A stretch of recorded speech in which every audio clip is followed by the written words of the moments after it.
Assalaamu calaykum waraxmatullaahi wabarakaatu. Waa idin salaamay meel walba aad joogtaan.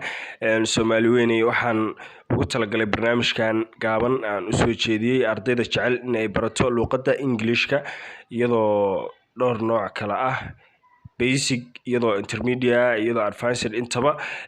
Fadlan sii gaarsii walaalkaaga jecel inuu barto luqadda Ingiriisiga amba ku dhiban basiga waanu u faa'iideyn doonaa insha Allah hadduu Ilaahay yiraahdo. Waxaa go'aansanayna walaalaheena aan tegi karin bareefadada iyo iskoolada ay ka fogyiin amba waqtigooda uu ku yaryahay maalintii 2 daqiiqo ilaa 5 daqiiqo aan la qaadano.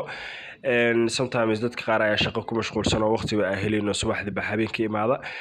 qof yar iyo qof weynba waxbarashada ma kala laha. luqadda English qof walba aad la jeceshahay inuu barto amba hamigiisa tahay inuu barto, waxaan garab ku siinaynaa inaan ku fahansiino muddo gaaban ugu yaraan 3 months 3 bilood gudahooda in aad luqadda Ingiriisiga aad karto. wax walba waxaad aragtay inaad akhriso, sidoo kale aad ku hadasho luqadda welibana aad fahanto insha Allah tacaala.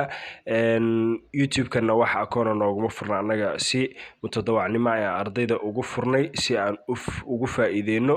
Fadlan share-ta iyo like-ta subscribe-ta adigoo naga baqiileynin nagu taageer intaas. walaalkaagana sii gaarsii aad la jeceshahay inuu wax barto, ehelkaaga, qaraabada, saaxiibada meel walba ay joogaan si la sii share gareeyo asxaabe.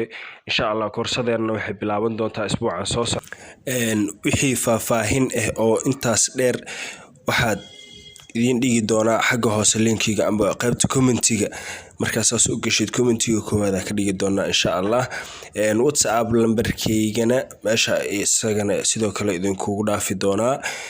meesha ka soo wada xiriiri doonaa cidii daneynaysa in ay koorsadaas ka qayb qaadato.